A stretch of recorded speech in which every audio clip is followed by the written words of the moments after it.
at the Lateran University in Rome, dealing with the students who are studying religious studies and trying to understand the relationship between science and religion. We are very pleased to have Professor Boffi with us today, and I am very, very pleased to introduce him for the Ukrainian audience. Отже, шановні учасники конференції, раді вітати серед нас професора Бофі. Він викладає в Латеранському університеті у Римі, за освітою першою математик, але давно займається питаннями співвідношення науки і релігії, зокрема очолює специфічну мережу студентську з вивчення цих питань. І його сьогоднішня доповідь математика як місток між наукою і релігією. Professor Boffi, you are welcome to address the audience. The floor is yours, and the translation option is available. Для тих, хто хоче слухати в українському перекладі, прошу переключитися на канал український. Okay, I want to use some slides. So just use the share screen. Can you see that? Yes. Okay, good. So I'm going to use this.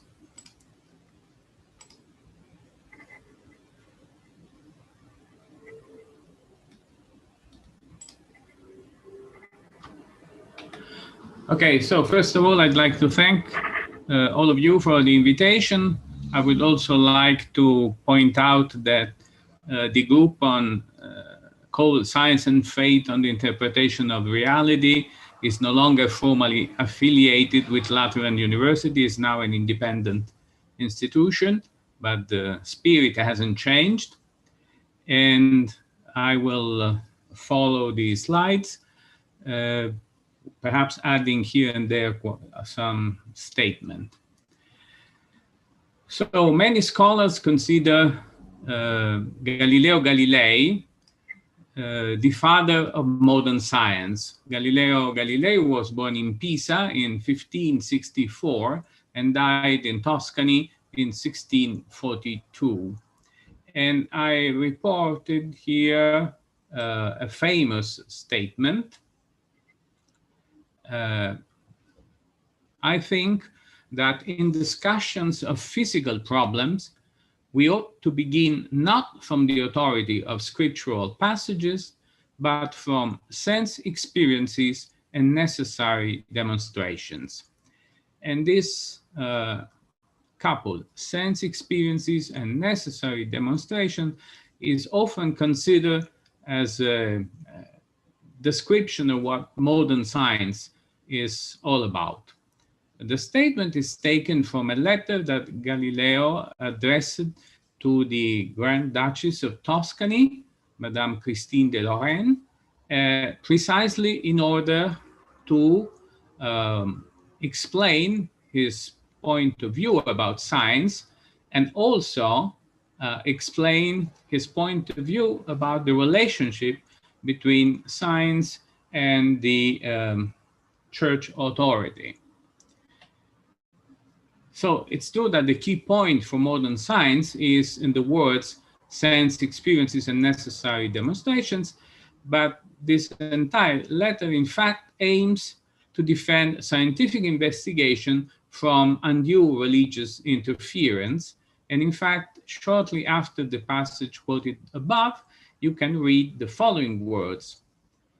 It appears that nothing physical which sense experience sets before our eyes, or which necessary demonstrations prove to us, ought to be called in question, much less condemned, upon the testimony of biblical passages which may have some different meaning beneath their words.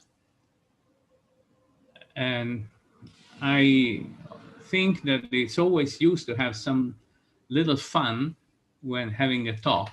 So I decided to insert also this picture. So you see this guy here is supposed to be Galileo, inviting a representative of the church to have a look at his telescope in order to realize that the surface of the moon, indicated up here, is not what it was believed until then. But supposedly this member of the church is planning, or I mean, he would like to use the telescope in another way, just to silence Galileo. Of course, the history of the relationship between Galilei and the Catholic Church is more complicated, more nuanced. This picture doesn't really make justice to the historical truth, but I thought it was fun to see it, also because we have to remember that the problems Galilei had have been discussed for centuries, basically until now, in order to advocate for a supposed opposition between science and religion. So let's go back to the definition of science: sense experiences and necessary demonstrations. So what does it mean, sense experiences? It can mean direct experiences, either through our eyes, our hands. This is the meaning of the word sense, but also assisted by instruments. For instance, the telescope was assisting eyesight. Besides direct experiences, there may be experiments. Galilei also performed experiments, and these experiments usually are carefully prepared, always possibly supported by some equipment. And I stress the preparation, which requires some sort of conjecture. So you conjecture somehow what you expect from the experiment, and then you prepare it carefully in order to see whether your conjecture is correct or not. You are putting a question to reality. And these experiments or experiences must be open to sharing, so other people may repeat that, or at least they must be able to have a good understanding of what you did. And in this case, measurements can be precious. And also, your experiment must be explainable. This means that you have to give some reason for what you have seen. So you need some theoretical understanding. So there is a sort of circularity, because you prepare experiments already having in mind some sort of possible understanding, and then you modify maybe your theory according to results which were not completely identical to what you expected. The second part, necessary demonstrations, clearly refers to the use of a mathematical framework in this activity, in this theoretical understanding, for instance. And the mathematical framework is essential in order to reliably explain what's happening, and also, I have stressed it, underlying the word, in order to predict something. You see, these physical theories have the ambition of predicting also the future, giving some help in building machines, things like that. So why does it work? Galilei's answer is in the following words, which also refers indirectly to his metaphor of the two books. Galilei had the idea that God wrote two books. Wrote the Bible indirectly, and wrote another book, the universe. And so we have to be able to understand the Bible, and we have to be able to understand the book. But anyway, why does it work? These are again words by Galilei in Il Saggiatore, the Essayer. Philosophy is written in this grand book, the universe, which stands continually open to our gaze. But the book cannot be understood unless one first learns to comprehend the language and read the letters in which it is composed. It is written in the language of mathematics, and its characters are triangles, circles, and other geometric figures without which it is humanly impossible to understand a single word of it. Without these, one wanders about in a dark labyrinth. So Galilei's statement is very precise. There is this book of nature written in the mathematical language. Either you know mathematics or you are unable to understand. Now, actually, in my opinion, Galilei's answer is rather naive. Today, of course, several centuries later, we are aware that large portions of the universe have not been modeled by mathematics. Think, for instance, of biology. Of course, some people say have not yet been modeled by mathematics. We'll see. And even in physics, there are different and irreducible levels of description of phenomena. Again, some people could say there are still different and irreducible levels of description of phenomena, but in the future, we'll be able to reconcile all theories. You know, there is this idea of a theory of everything that some physicists are after. Now, what do I mean by irreducible levels of description of phenomena? Think of quantum mechanics and general relativity. Those are two physical theories which are, at the moment, are not reconciled in a unique theory, and both of them are very effective. If you go to a hospital and you have a pet, that's based on quantum mechanics. When you use your GPS, that takes into account general relativity. So we're speaking of theories that do describe certain portions of reality very accurately, also for practical purposes, but still they seem to be two separate worlds. Also, there is another example I put there, hydrodynamics. We have a completely satisfactory mathematical description of hydrodynamics, long since actually, and there is no apparent need of reducing hydrodynamics to quantum mechanics. Anyway, although Galilei's answer is a little naive for the limitations of mathematics which I have illustrated, it is undeniable that the use of mathematics in physics and engineering has led to a spectacular improvement in the living conditions of humanity, or at least we can say of large portions of humanity, but also, luckily, these portions are in progressive expansion.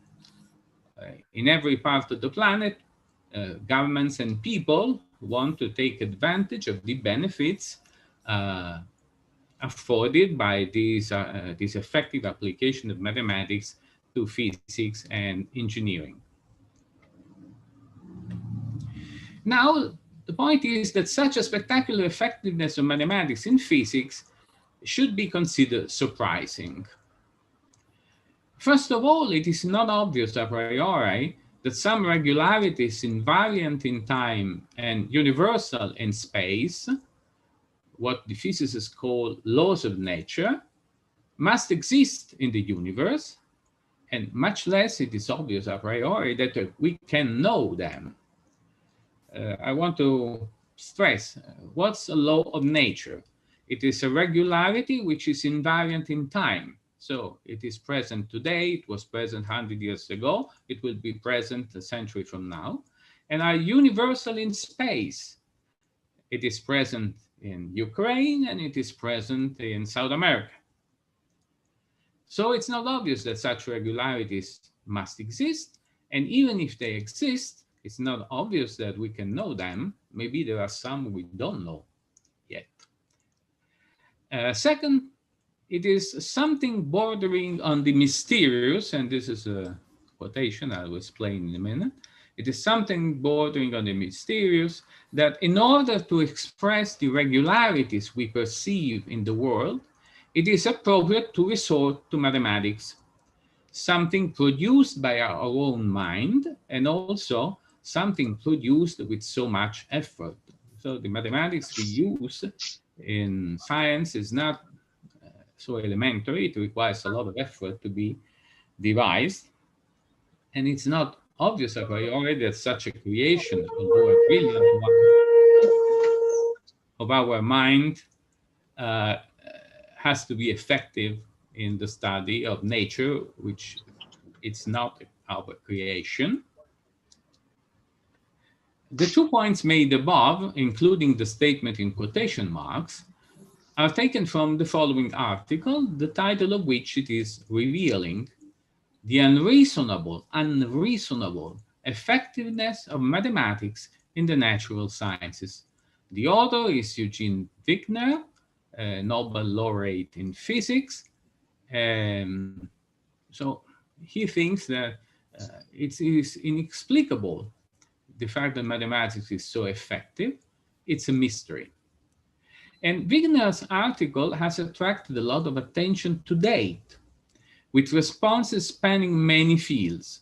If you are curious, you can go on the website of Communications in Pure and Applied Mathematics, which is the website where you can download the article, and you can check what is the citing literature list. It's a very long and varied list. So this effectiveness of mathematics is kind of mysterious. And it's not the only mystery involving mathematics, as I will argue a little later. But before delving into that, I want to make a short digression on a challenge brought to the Galilean ideal, sense experiences and necessary demonstrations, challenge brought by some contemporary trends, namely the provocation launched by Chris Anderson in Wired in 2008. The paper has this title, The End of Theory, the Data Deluge Makes the Scientific Method Obsolete. So the idea is that machine learning methods, which are also involving mathematical sciences, mathematics, statistics, and computer science, machine learning methods can extract true information from the huge amount of data that we can easily amass today without conjecturing mathematical models to be later subjected to experimental verification. So this would render unnecessary the theoretical framework Galilei had in mind. Now, in the stated terms, the idea is flawed for several reasons. For example, statistically, we know that the greater the amount of data, the greater the number of spurious correlations. And there are other convincing arguments against this idea. So it's just a provocation. It's not really a goal. But it's undeniable that machine learning techniques can actually enrich the traditional Galilean schemes because they allow us better mining opportunities. You see, data mining is necessary in scientific activity. You want to extract from masses of data the information you need. And so these learning techniques can be used to some extent for that. There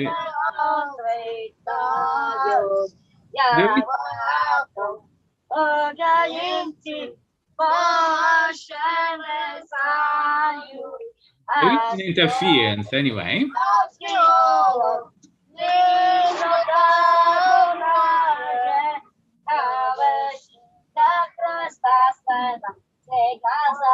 Well, I try to keep going. Okay, machine learning is a branch of artificial intelligence, but it's not the only one. And there is another branch, which is an even greater challenge.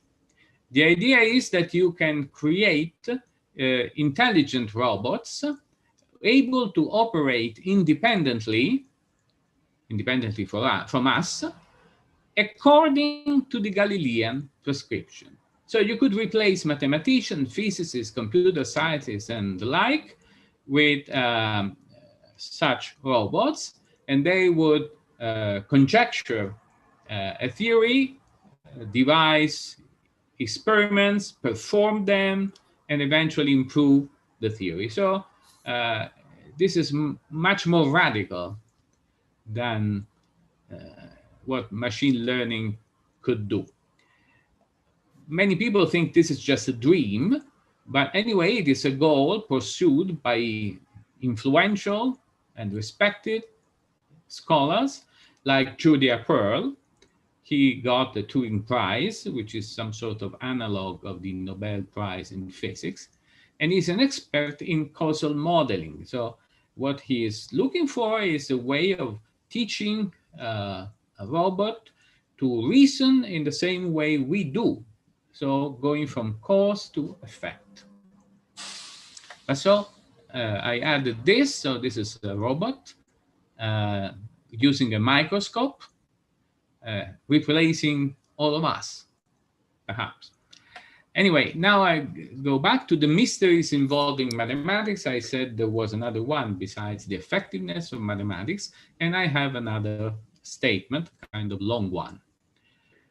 I will tell you later the order.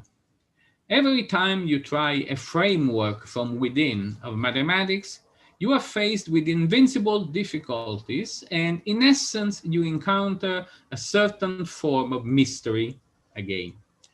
Operating as a mathematician, the author is a mathematician, I am led to admit that not only the things that exist are, of course, more than those I know, but that in order to talk about known things, I am forced to refer to unknown and humanly unknowable things.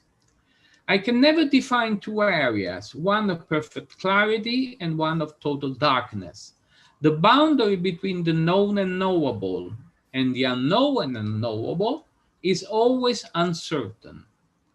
It is difficult in a short speech to illustrate the mysterious character of the foundations of mathematics, which has been highlighted above all by the most advanced logical research of this century. He is speaking in the 20th century. I will limit myself to noting that in mathematics, even if we want to limit ourselves to finitistic procedures, we must admit rules of a non-finitistic type. In general, the description of certain objects can only be done by admitting rules that are much more complex than the objects to be described. You may have noticed the echo of Gödel's discoveries, which implied that mathematics cannot be reduced to a logical calculation only, and mathematics always transcends the formalization in which it is expressed. In fact, already this morning, Gödel has been mentioned. Gödel has been one of the greatest logicians in history. He was born in 1906 and died in 1978. Now I added another picture. This is sort of a comment to what I said before about the fact that mathematics transcends the logical formalization. You can see mathematics would be the castle up there. It's built on a solid rock, but then if you see here at the bottom, the building is suspended in the air. So this is somehow the condition of mathematics and of all sciences that use mathematics. I comment the picture, which is by Magritte, of course, with this statement by Musil, who was a famous writer, but also trained as an engineer. The mathematicians looked down at the bottom and saw that the old building is suspended in the air. Yet the machines work. So also Musil refers to the fact that although the foundations of mathematics are mysterious, mathematics does work, it does enable our machines to work. The long statement above is taken from an article that appeared in the Vatican newspaper L'Osservatore Romano in 1979. You can find it reprinted in the book quoted there. The translation from Italian is mine, but in the article related to this talk, I will append the original statement in Italian. and also Galilei's statements in Italian, in case any of you know the language and want to have fun reading the original. The author of the statement is Ennio De Giorgi, born in Lecce in 1928, died in Pisa in 1996. He's one of the leading world mathematicians of the 20th century, mostly known for the solution of the 19th Hilbert problem and the existence of regularity theorem for minimal surfaces.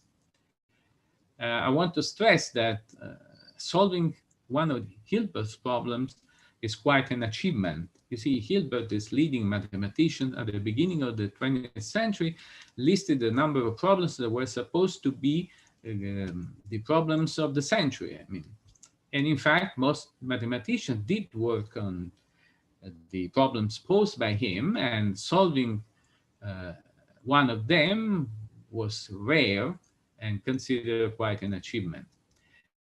De Giorgi got many national and international awards. I remember in particular the Wolf Prize. He was known and appreciated by colleagues of all creeds, I must say, for his commitment to human rights and his religious faith. He was a Roman Catholic. His commitment to human rights was manifest in the 70s and the 80s of last century, when he was organizing international support for some people unjustly imprisoned, say in Soviet Union or in South America. So this aspect of his personality was very well known and appreciated by colleagues of any kind. And I think it's relevant to our conference to stress these two. But in the same article in 1979, De Giorgi also makes the following unusual statement. So we have read that he thought some sort of mystery was present in the foundation of mathematics, in the activity of the mathematician, the research mathematician. But now there is a comment on what mystery means. Encountering a form of mystery already in his science, the mathematician cannot be surprised to encounter it again in a much higher reality, such as the religious one. Therefore, the fact that religion foresees the mystery appears to him more as a necessary condition for its credibility than an obstacle to accepting it.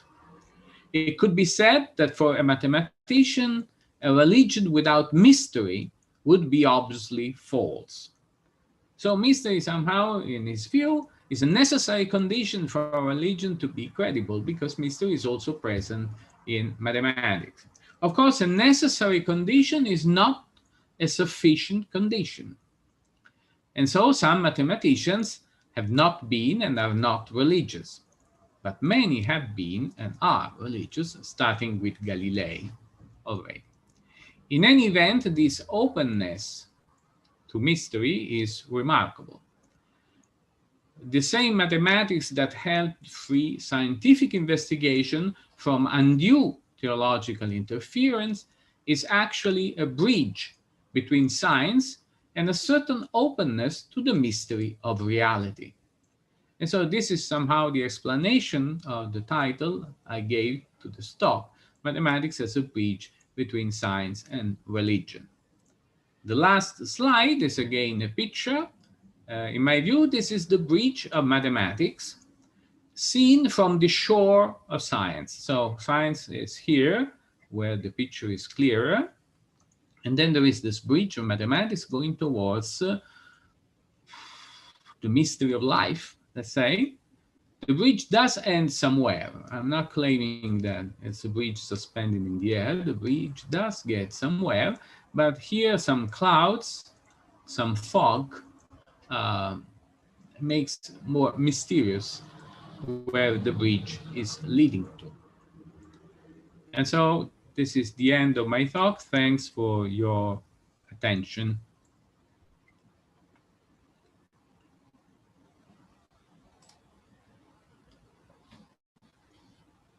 Thank you very much, Professor Boffi, for your really wonderful talk, and again, highly informative. You started from Galileo and gave an exposition of an array of modern mathematicians, and with a focus on relationship between scientific investigation and religious belief.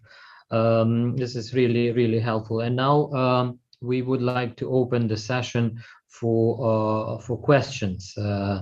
I'll be happy to.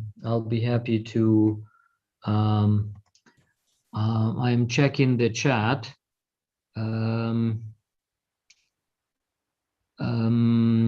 Actually, I'm checking the two ones, and there is a question for you. I will translate this for you. So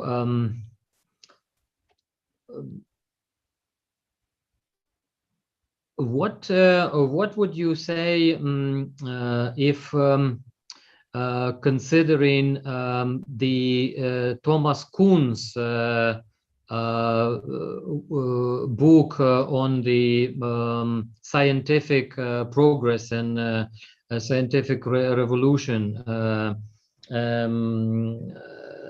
given the rapid change of ideas, it seems that a lot of modern discoveries in science were initially based on the simple fact that, say, a physicist or mathematicians had some faith that needed to be proved from the scientific point of view when it comes to a theory, etc.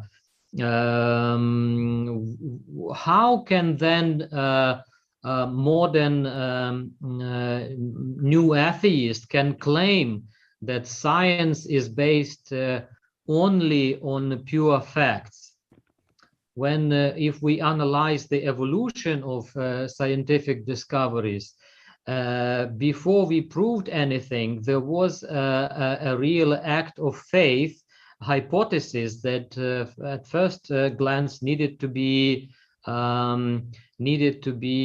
taken as a matter of faith, and then only afterwards was proved by other means.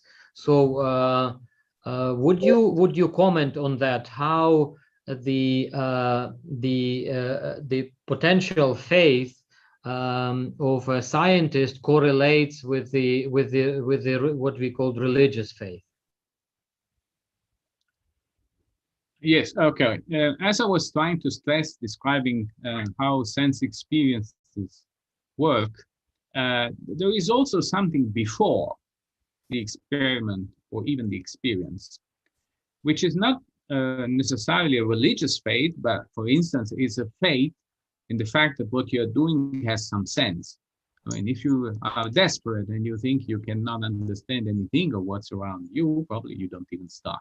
So physicists obviously agree on the fact that there is something out there which is more or less amenable to our work. But also, in order to devise a theoretical framework for what you do, a conjecture for your experiments, you have to be sometimes very creative. And also to invent some mathematics, you do need a lot of creativity. In fact, in mathematics, you also need peculiar aesthetical sensibilities. And you could say that mathematics certainly has a logical leg to it, but it also has an aesthetic leg. And anyway, before you start formalizing it, you have to create it. So the invention of mathematics comes before. And as all inventions does require a certain creativity, a certain environment, which benefits you, which is a scientific environment, a paradigm, in Kuhn's words, but there's also the social environment in which you happen to live. So it's clear to me that saying that science is based only on facts is false. Science is based on many things. Of course, facts are important to science, but facts are also what you see them to be facts. If you gaze at the universe without any assumption, you see everything and you see nothing. A fact somehow is something that you consider interesting and you concentrate your attention on it. Physicists make a selection of the many aspects of reality. They try to pinpoint the fundamental ones and work on them. If you wanted to take into account all possible aspects of reality, would be a mess. So I don't know whether this answers to the many things said, but again, I stress to say that science is based on facts, mere facts, almost as if you go around watching what's around you and you are hit by some scientific theory is ridiculous. It has nothing to do with what happens in labs today, but also what happened with Galilei and all the other colleagues which have been in between. Sometimes people speaking about science in this way show clearly that they never entered a scientific department, have no idea of what science is all about. We are science, making science. Yeah, thank you so much. I will summarize your answer for the Ukrainian audience, but we have another question for you, and you'll have time to think about while I'll be summarizing in Ukrainian. So the next question for you goes like this. Would you have any statistical data with regards to the believing scientists around the world? So what would be the percentage of scientists that at the same time have religious faith? So that's a question. And now I am summarizing for Ukrainian audience your answer. Отже, професор Бофі, відповідаючи на те запитання, сказав, що перед кожним експериментом в наукових рамках, очевидно, є в якійсь мірі акт віри, не обов'язково релігійної віри, але він наголошує на тому, що те, що відбувається в лабораторіях, в наукових лабораторіях, це не лише експерименти з фактами, а це також акти творчості. Щоб зробити якийсь винахід, треба докласти чималих зусиль в рамках творчості, треба бути креативними. І як би це дивно не звучало, в цьому є також і елементи естетики. І математика, фізика, попри свою науковість, також вимагають і актів творчості, і певної естетики. І кожні винаходи, важливі винаходи людства в сфері науки, вони супроводжуються цими двома процесами – естетичними і творчими. І сказати, що наука – це лише факти, це, очевидно, хибне твердження. Воно правдиве в тому сенсі, що так, наука базується на фактах, але не лише на фактах.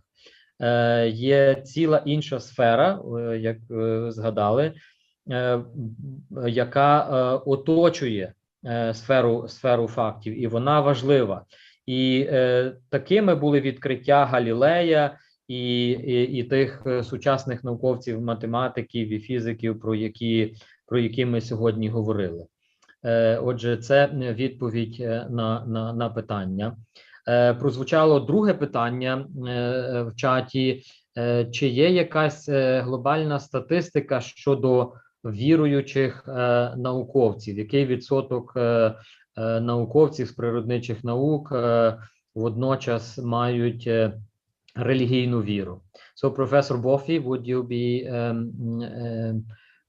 able to address the second question? Yes, I don't know whether there is any statistical data available worldwide. I doubt it, because I think that although scientists might be religious, in our activity, seldom, of course, the opportunity of making that open.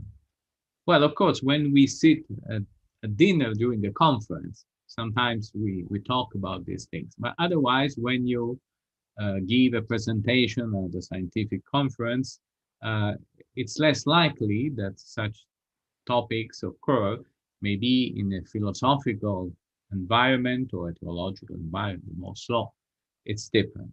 However, I do have something to say about Italy. First of all, there is the distinguished Italian physicist Ugo Amaldi, who told me some years ago already that according to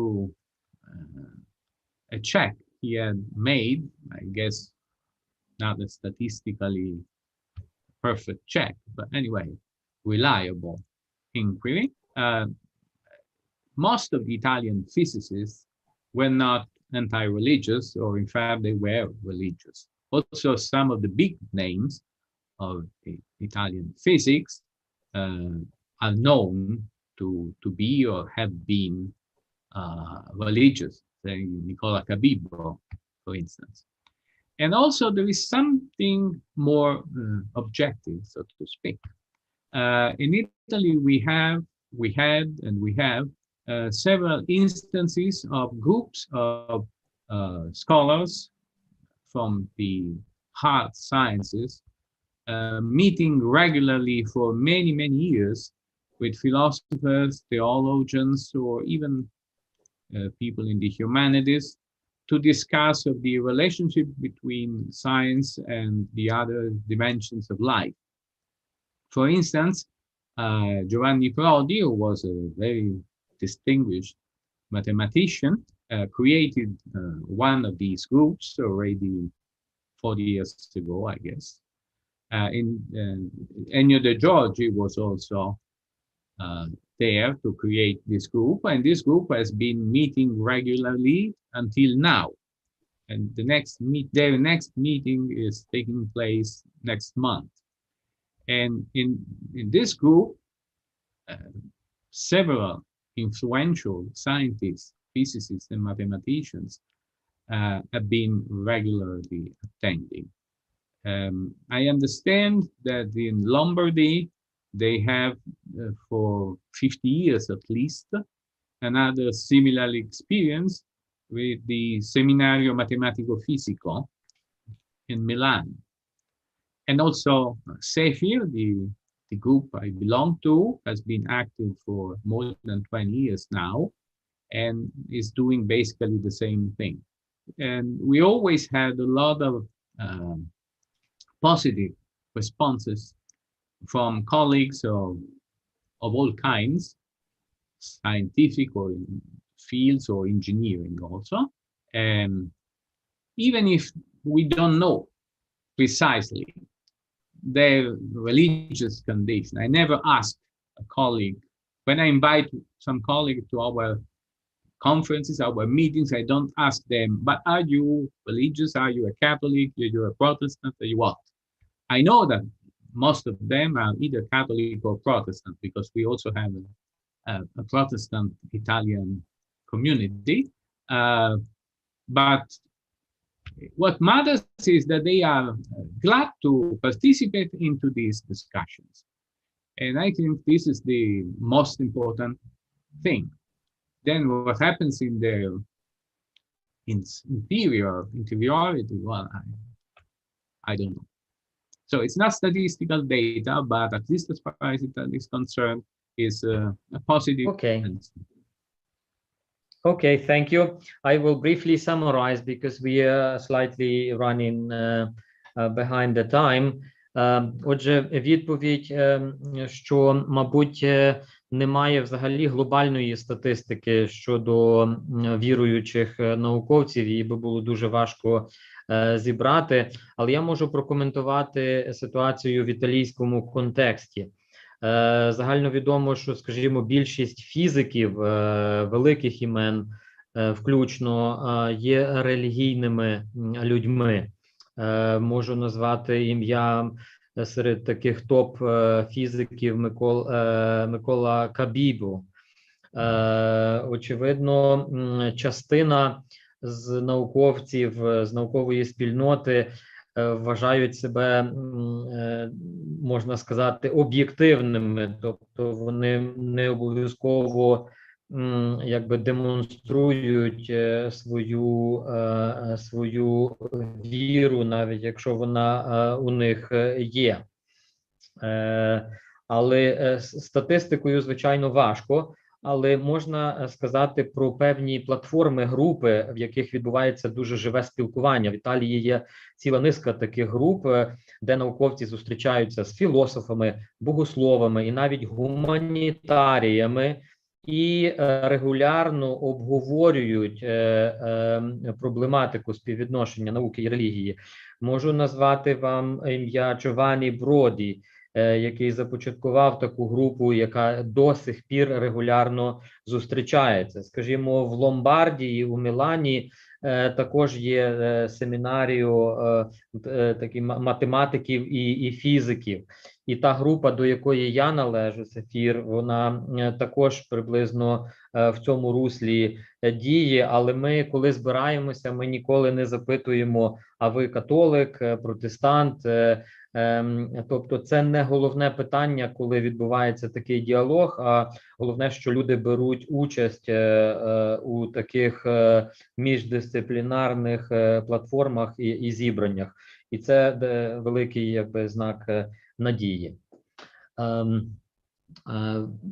Professor Boffi, thank you again for your talk, for your lecture, and also for the Q&A session that is, I'm sure, very, very helpful for the Ukrainian audience. I hope that we have our next presenter. Is Professor Jonti with us? Yes, I'm here. Okay, then I'll be happy to,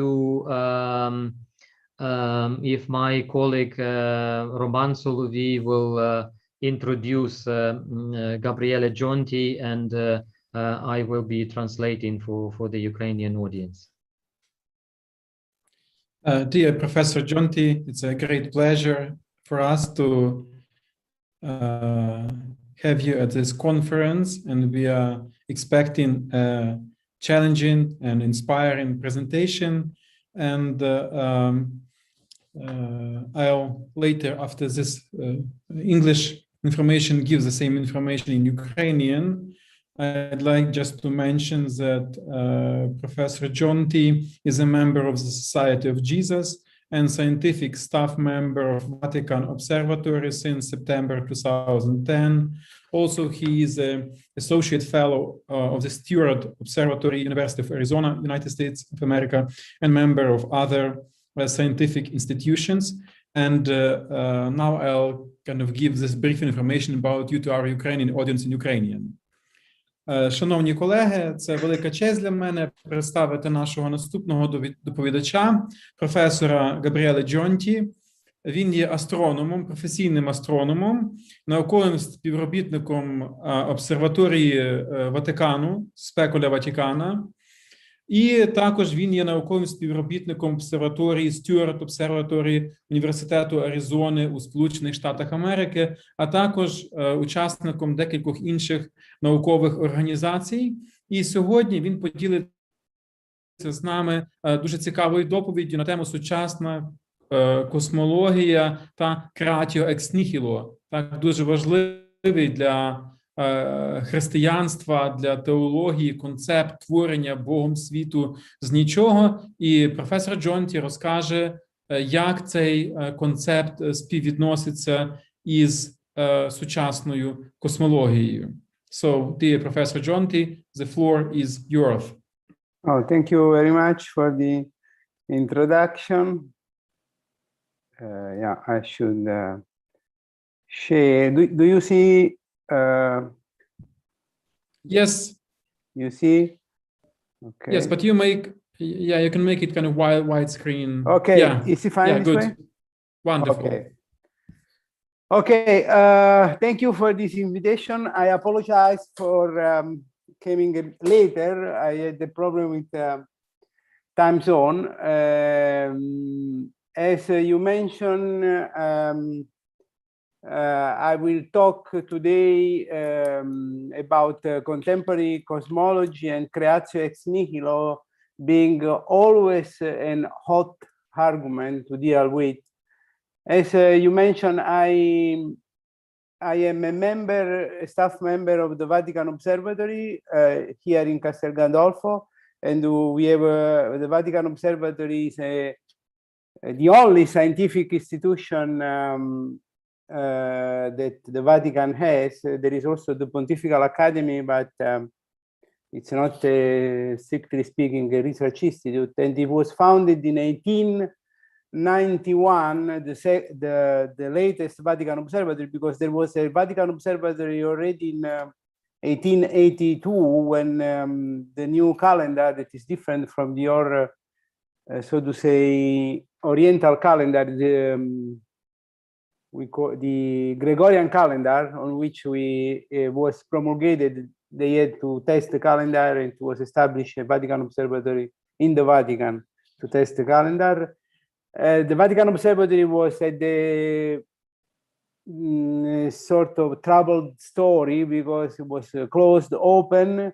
The latest Vatican Observatory was founded in 1891 when in Italy and all over Europe there was this big movement against the church, and the Pope Leo XIII wanted to show to the world that it was possible to have both priests and religious and scientists at the same time, so there was real no contrast between science and theology. This was one of the main reasons for which a Vatican Observatory was established. And the Vatican Observatory is a research institute that is working mainly in the main field of astronomy, from planetary science to nearby star to galaxy, very far object, and cosmology, large-scale structure of the universe, and the Big Bang. My field of research is quantum gravity, that really has to do with the Big Bang theory, so to say. I am, as you mentioned, both member of the Vatican Observatory and associate fellow of the INFN, Italian National Institute for Nuclear Science, here in Frascati. And but today I would like to, it's not a technical seminar. I want to introduce you to a subject that has been, as I said, quite hot, the cosmology and the creatio ex nihilo, because it's a matter of dispute, in my opinion, between science and theology. Okay, this is the outline. I will start with a short introduction to what is our physical universe, what we know today about our physical universe. I will introduce the standard model in cosmology. It's called the Lambda CDM of cosmology, and I will talk about this issue of the recessions of the galaxies. That was a triumph of the Big Bang theory. The Big Bang model, according to this Belgian priest and cosmology, very bright Belgian priest and cosmology, Georges Lemaître, the issue of Pius XII and the question of concordism in theology, recent approaches to this problem of creatio ex nihilo and concordism issue with the Hartol-Hawking proposal of what is called no boundary proposal. Theological consequence of this Hartol-Hawking proposal, and I will explain what really today we mean as creatio ex nihilo, and I will withdraw conclusions. This is a diagram of what we really know today about how our universe is born and how has evolved. As you have heard from popular culture, our universe started with a very hot and dense phase that is called the Big Bang.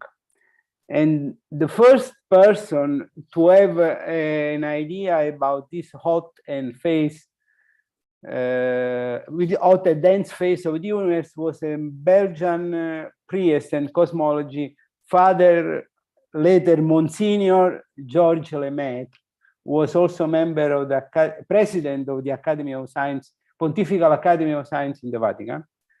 And he had this idea that probably there was a phase of the universe in which the universe was so tiny like an atom, and this was called Big Bang.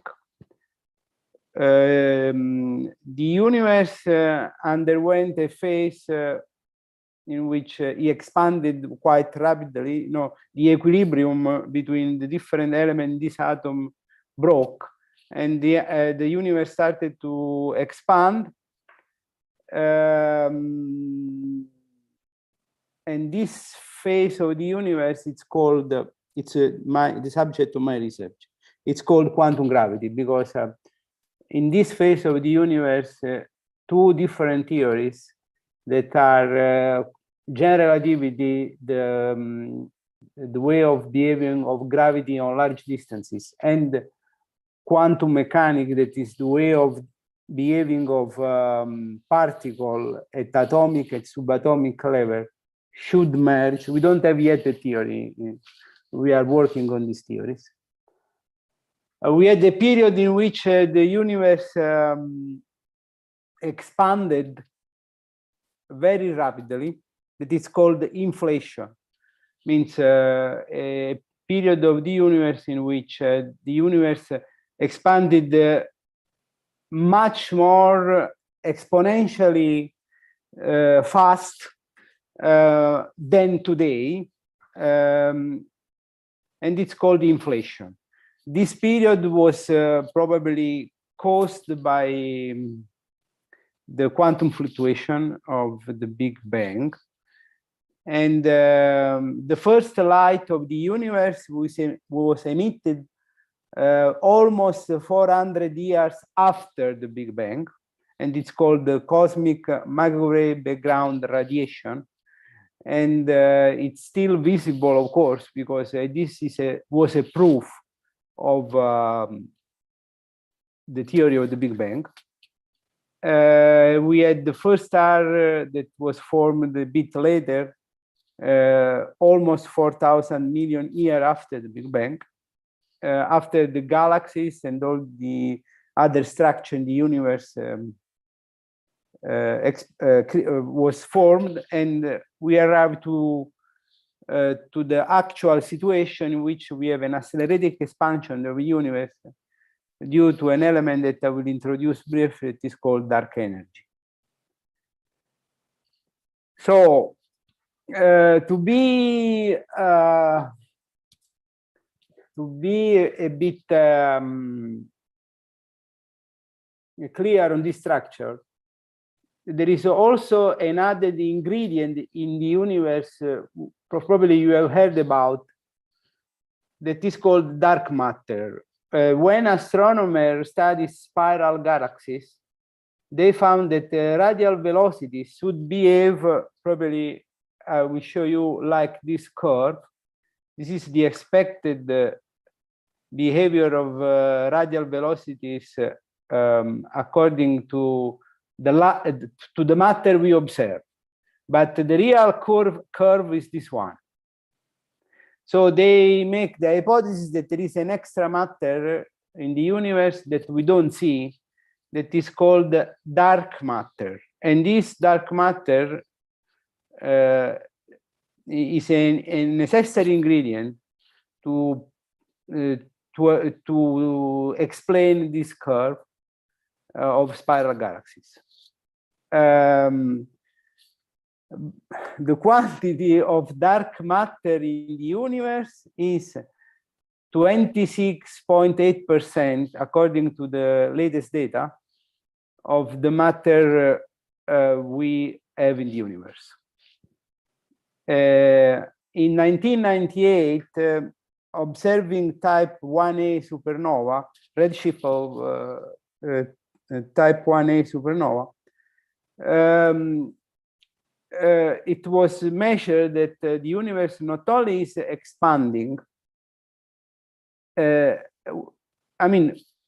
before this 1998, cosmology believed that the expansion was the universe was expanding, so the distances between objects increased, but the expansion was a deceleration. But later, studying this type 1a supernova, they found that really the universe was accelerating. And this can be explained only if you introduce in the Einstein equation, that is the equation that describes the universe on large scale, what is called a constant, and that is called cosmological constant, that was firstly introduced by Einstein himself. This cosmological constant allows to prove that there is a negative pressure and you have to make the hypothesis that there is also some other kind of energy we don't see, that is called also dark energy, and this 68.3 according to Planck of the total matter existing in the universe. So the really matter we observe in the universe is only 5% of the matter that we really need. And this is roughly the lambda CDM model. Lambda is for the cosmological constant that Einstein introduced. And CDM is called dark matter because this dark matter, the one I have to introduce to explain the radial rotation of galaxies, it's called, the particles do not interact between themselves, but they interact only gravitationally. This is the latest hypothesis we have on, and the one that works now.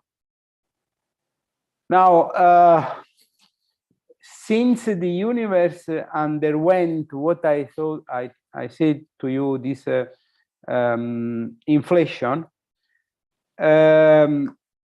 really the universe expanded more than should have been. So there are zones in the universe that are not, so to say, we say causally connected. They are not connected by light. So there are zones in the universe that probably they do not communicate. And this is also the reason for which, since they are not connected by light, so not causally connected, people recently, you have heard about the possibility of the fact that there are not only one universe, but there are many universes. Because the main reason is because if inflation is right, and probably it's the best model we have, there are zones of the universe not causally connected, and so they are, and so they behave like other universes with whom we cannot have a causal relation. So are multiverses. We live in a multiverse. Now, as I mentioned to you, the theory on which we have based all the actual cosmology comes back from another theory that is called general relativity. General relativity, was published in 1915 by Einstein, and general relativity is mainly, we can say, an extension of special relativity, and deals with non-inertial reference frame, means physics where two reference frames are not at constant velocity to one respect to the other. And it's based on two principles. The equivalence principles that says that the gravitational mass is equal to the inertial mass, means the way through which two bodies attracts, that is the gravitational mass, it's the same mass through which each body opposes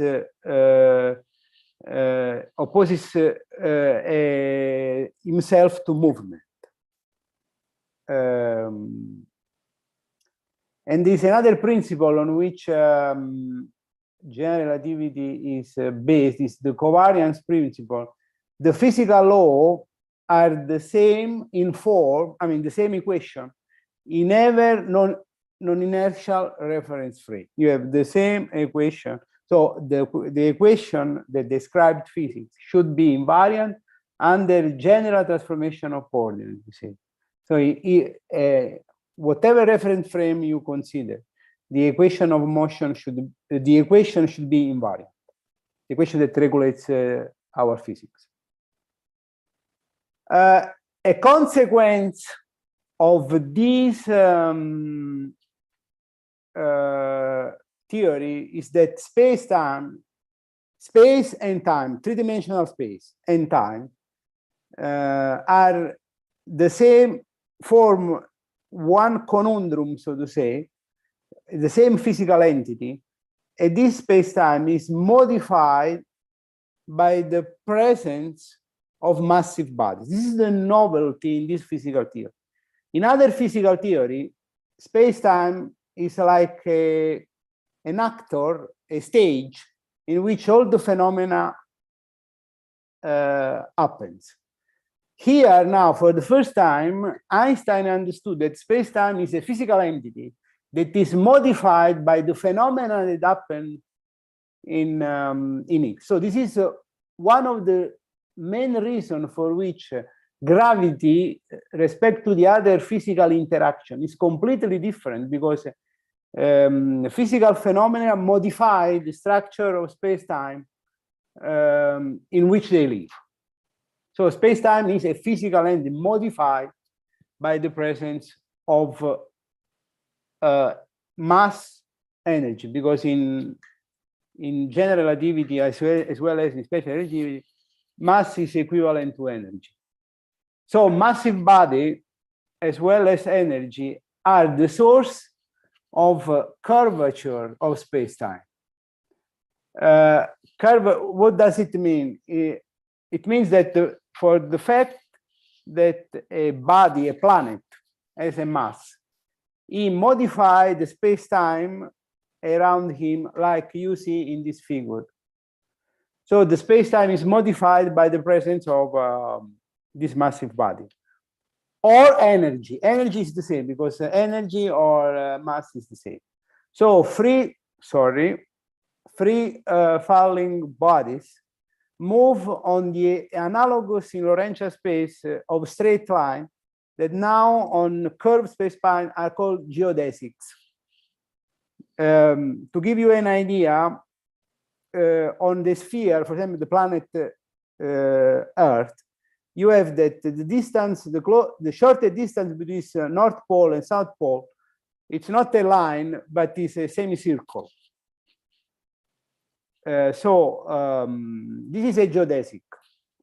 So a free falling body in general relativity will move on the equivalent of straight lines that are called geodesics.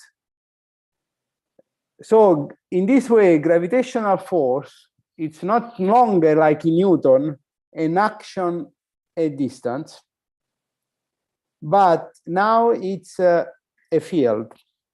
Means it's a not. What does it mean? The perturbation. I mean, in Newton idea, in Newton mechanics, if you perturb a body, the perturbation of this perturbation on the body will be felt by the other body immediately. This does not happen in general relativity. The perturbation of a body will be transmitted with a velocity that is equal to the velocity of light. And this is essentially the concept of field theory, like in electromagnetism. Okay. To give you an idea, okay, this is the only technical part of, I promise, the only technical part of this seminar. In classical mechanics, we have a Lagrangian that is a function, okay, and you have an action. The equivalent in Einstein-Hilbert of this action is the Einstein-Hilbert action that has this form, and you arrive to this equation that are called the Einstein equation. There are 6 equations. Of these 6 equations, 4 are constrained, 2 are independent equations that are evolution equation. Okay. To give you an idea that what is, sorry, I stopped this.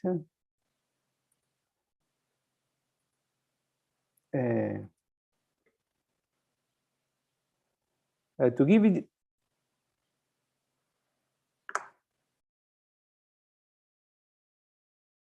this give you an idea. This is the merging of 2 neutron stars. 2 neutron stars are a relativistic object. When they merge, as you see, the interaction is described to a modification of space-time, as you see in this video. You see these 2 neutron stars. This is a numerical simulation, tend to merge. And this merging will modify the space-time structure, and this modification will be transmitted through waves. And this is the reason for which recently you have been detected these gravitational waves, because this modification of space-time is detected by a gravitational antenna and give you a signal of the merging of this neutron star. This is an indirect proof that Einstein general relativity is right, and was a proof that Einstein general relativity is the right theory, because Einstein general relativity predicts gravitational waves. Okay. So to be short, when Einstein in 1915 found Einstein general relativity, Friedman, a Russian mathematician, and Robertson, Walker, and Lemaitre independently, they found cosmological models. Means they found a solution in which, making the hypothesis that the universe is homogeneous and isotropic, the evolution of universe is described in analogy in 2 dimensions, like the surface of a balloon, in which if you put the galaxies on the balloon, this because of the Big Bang of this hot and phase universe, the balloon tend to inflate, and the distances, because of this inflation on the balloon, the distance between the object increases. So there was this recession of the galaxies. This is an example, like if you consider the same example, like these stone are, for example, again galaxies, and the distance, because the balloon inflates, the distance between the galaxies increases. So you have to think that in this cosmological model, the universe in which we live is like the surface of 2-dimensional balloon. So we are on this surface, And because of the inflation, because this balloon inflates, the distance between these objects increases. Okay. Einstein himself thought that, made this affirmation that from a point of view of the physics, this solution of my equation, it's abominable. It's really bad. So he introduced, because he believed that the universe should be static. So he introduced in his equation, the Einstein equation I showed you before, constant that is was called the cosmological constant, in order to have a solution that was static. So he got this solution, although the solution is stable, but what is happening? Okay. But this man, Edwin Hubble, making observation of galaxies, no, to be more precise, making observation of spectra, means the light coming from stars and galaxies. The absorption lines you see here were all shifted towards the color red. You saw that you can decompose light from sun, for example, decompose through a prism, and this light can be decomposed in many colors. And even more, there are absorption lines that correspond to lights that have been absorbed by the atmosphere, so to say, the gas around a star. And these absorption lines, if they are all shifted towards the red, means that the object is recessing from us. If it's they are displaced toward the blue, means that the object is coming closer to us. All the lines were shifted toward the red of the object of the spectra observed by star. This means that all the objects are recessing from us. And this is a proof that it's true that the universe is expanding. So this was a proof that what is the cosmology built on general relativity was right. So the Friedmann-Lemaitre Robertson-Walker model was right. So Einstein was wrong. But if the universe is expanding, this was the idea of Lemaitre, who was one of the father of this solution, the Friedmann-Lemaitre Robertson-Walker cosmology. There should have been a phase in which probably the universe was very small, very tiny. And this was the idea of the primeval atom of George Lemaitre, that probably at the beginning there was a phase of the universe in which the universe was small like an atom. And a decay, like every atom, there was an instability of this atom, and this decay created the expansion of the universe. At the beginning, we started to enter in the religious and theological part. At the beginning, Lemaitre was concordist. What does it mean? He believed that science was in agreement, so to say, or science was confirming the narrative of Genesis, that this beginning was the fiat lux of Genesis. In this was influenced by other scientists like Millikan and Camero, who thought that the expansion of the universe was really caused by the reduction of electromagnetic pressure. He formulated the theory of primeval atom in which the quantum energy that, so to say, was the propulsion of this universe was electromagnetic energy.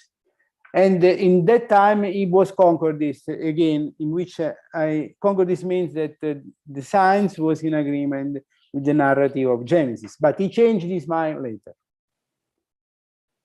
He changed his mind later when people start to think that the model of the Big Bang was a theory in agreement with Genesis. That was a theory, in some sense, born in church, so to say.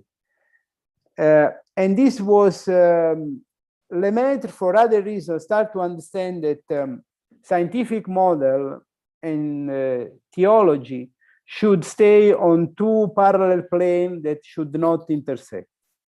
You don't need science you don't need theology to explain science, and you don't need these two planes should be not communicating. He used to say that these are two independent magicilla. But in 1943, much later, respect to the time when he introduced the idea of Big Bang, Pius XII delivered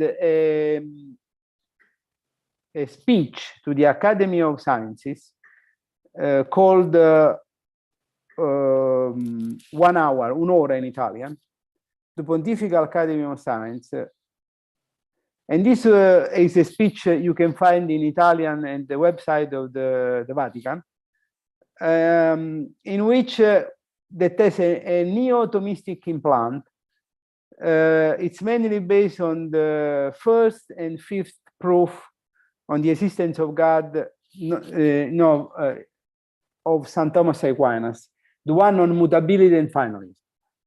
And in this speech, it seems that Pius XII said that the fiat in Genesis was confirmed by the theory of Big Bang.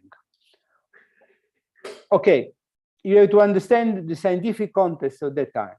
There were two theories that were competing at that time, that were the Big Bang theory proposed mainly by George Lemaitre. There was another theory of the Big Bang proposed independently by Gamow, but this was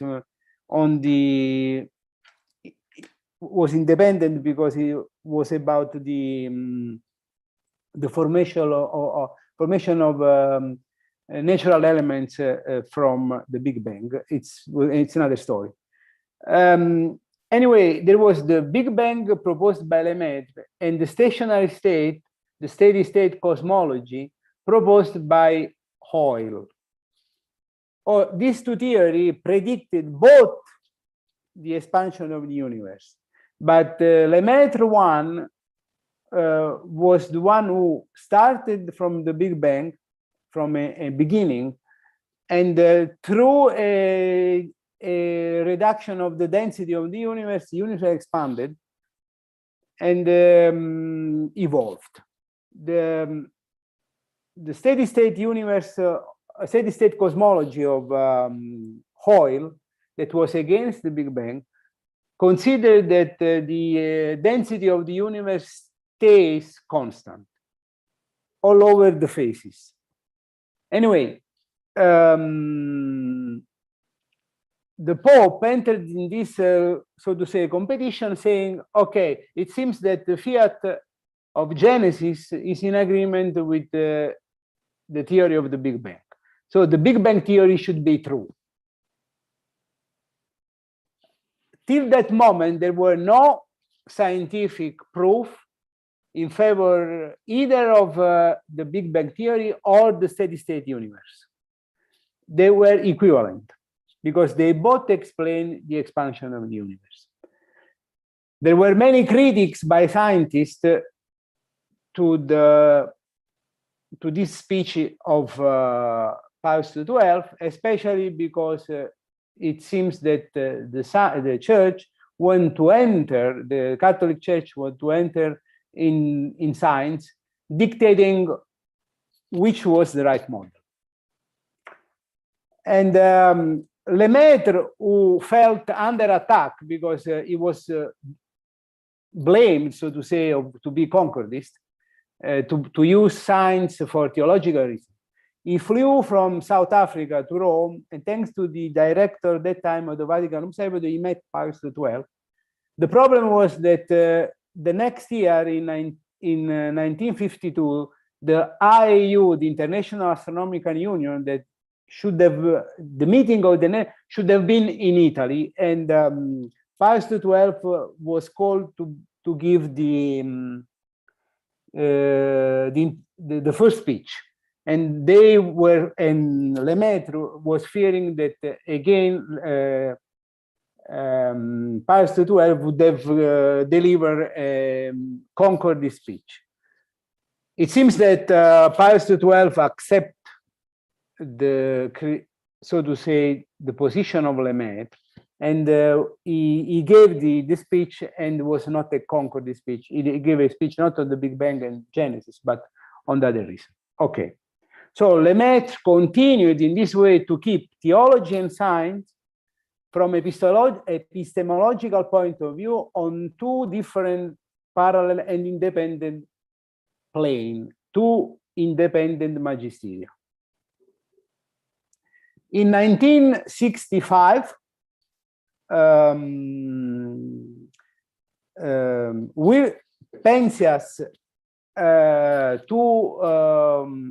Wilson and Penzias found the cosmic microwave background radiation. They found that there is this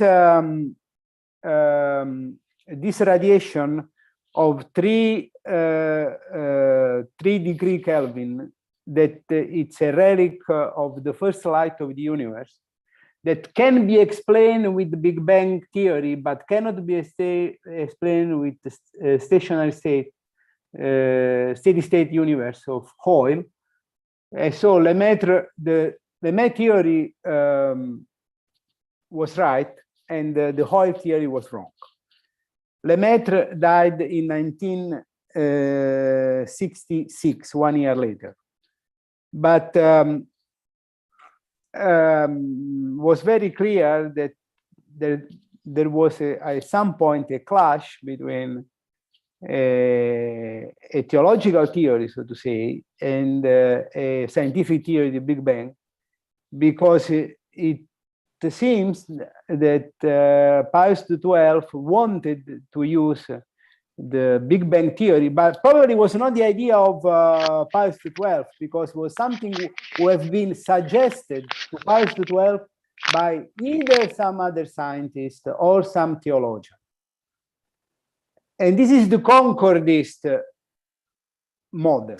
A Concordist model, again, I repeat the definition, it's a way to use science in order to confirm theological theories. The problem of this approach is that it's not good, neither theological nor scientific. Because, for example, we don't know whether Big Bang theory is the final theory to explain our universe. Maybe in the future there are gonna be other theories of cosmology that does not need a Big Bang. Today, there are still in cosmology some other theory like pre-Big Bang theory. So if the beginning it's not the Big Bang and there was something before the Big Bang, so our theology is wrong or the scripture are wrong. So this kind of Concordist model is quite dangerous. Okay, this is an image of cosmic microwave background radiation that was the first light emitted by our universe. This is another image of the cosmic microwave background radiation. This is an indirect proof that our universe is homogeneous and isotropic, because except small fluctuation, the cosmic microwave background radiation is homogeneous and isotropic in all directions, and it's invariant under rotation as well. Now, we now arrive to more delicate points. The question of Big Bang and Concordist. The question about the beginning of the universe still troubles many scientists, because for many scientists, including Hawking and others, this is my impression as a professional cosmologist, the beginning is confused with creation. I am very careful not to use to say the creation of the universe, but the beginning of the universe. Creation, from a theological point of view, is a charged word because creation contains in it, in this word, the term creator. So there, when you say creation, you think to a creator who has to create this universe. Therefore, for many scientists, there is this imperative to avoid the beginning of the universe. One of these scientists was, unfortunately, because he passed away, Hawking. Why? As I told you, quantum gravity deals with an attempt to unify quantum mechanics and general relativity. I try to explain you quite rapidly, because there is a phase in the universe that goes, a time of the universe from 0 to 10 to the minus 43 seconds, that is called the Planck time, in which the laws of physics as we know today do not work. We have the problem of the singularity, like in black holes have singularity. The beginning of the universe, our cosmological model, has a singularity. So we need a theory that is able to explain this first moment of the universe. Why? Because as I try to explain you, at the beginning, probably in order to explain also inflation, we have this quantum oscillation that comes from this quantum gravity phase of the universe. So there is an equation for this quantum phase of the universe. It is called the Wheeler-DeWitt equation. Was found by two scientists, Wheeler and DeWitt. And so there is a proposal for this theory of quantum gravity. Hawking and Hartle, two scientists, proposed a solution of this equation. It is not a general solution, but a particular solution, an ad hoc solution. It's called the Hartle-Hawking solution, in which they say, okay, our universe has a singularity at the beginning that is the apex of this cone, the vertex of this cone. So they propose what is called no boundary proposal. Means that around Planck time, the Lorentzian structure of space-time becomes, this is a technical explanation, a Riemannian part. So there is really no particular point in the universe under the Planck time, because this is a particular point. This is not a particular point. So each point is the same. So there is not beginning in this way, and the universe undergo a quantum phase, and the universe emerged after Planck time, almost from nowhere, because there is no particular time. So they say that in this way, they were able to explain the fact that probably at the beginning there was no time, because this is not a Lorentzian time, but Riemannian time. There was nothing before, because this is the vacuum of a quantum field, so to say. So it's the null of the ex nihilo. And so they explain the fact that there is no time, the fact that the universe emerged from nothing, everything in a scientific model. You saw again the Hartle-Hawking proposal. It does not make sense to happen what happened before the Big Bang, because there was no time, there was no singular point, and in this way there was no beginning.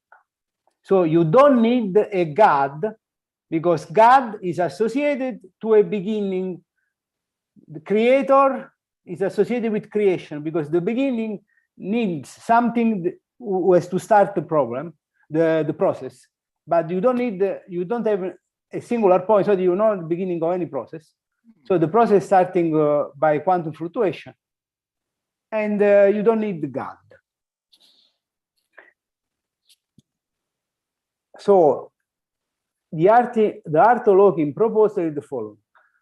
I try to explain you a bit fastly. There is an imaginary time for t less than the Planck time, and time is equal to the other coordinate. The concept of time emerges in the passage from the quantum to the classical regime. So before there was no time. So we are in agreement with St. Augustine that God created outside time. In this way, it appears there is no need of a beginning because there are no singular point in time. So the universe seems to emerge from a previous state in which there was nothing. It is an explanation of the creatio ex nihilo.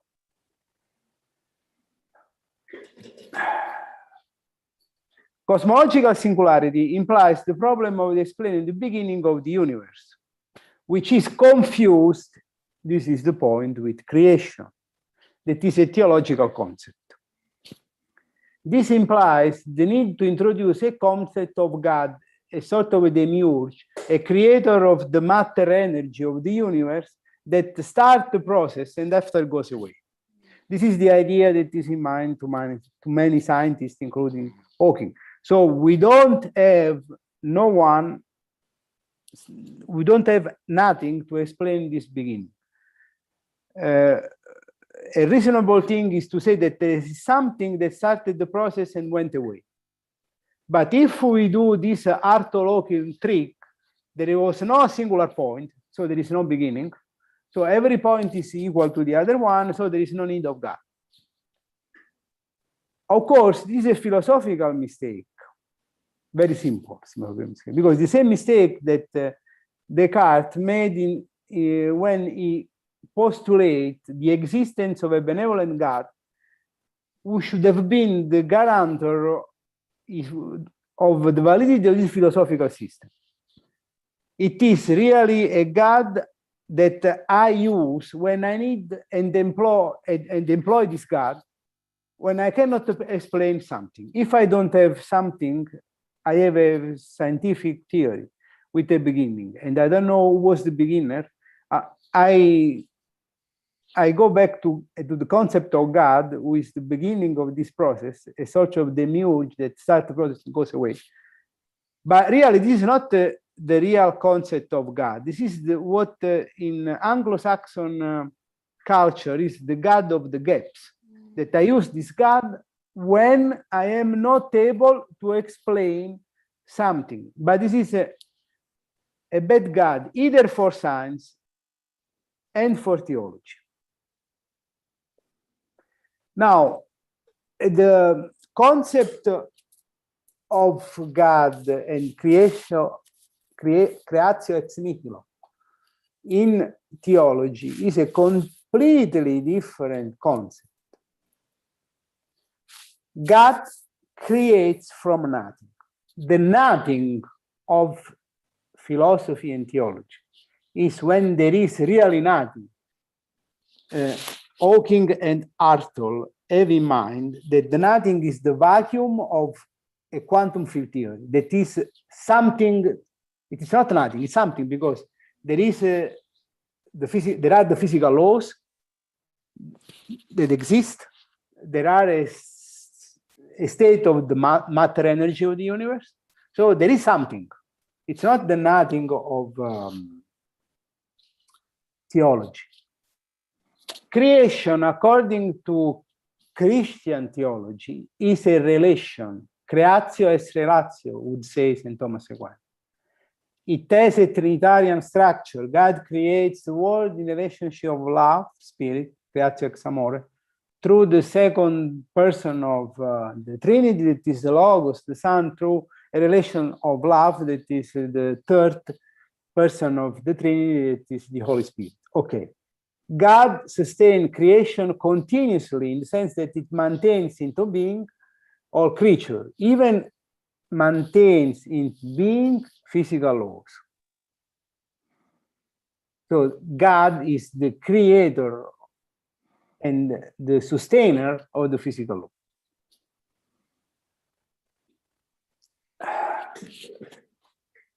Since there is no distance in this doctrine of creatio ex nihilo between God and the world, because God in this approach creates the very being of creatures,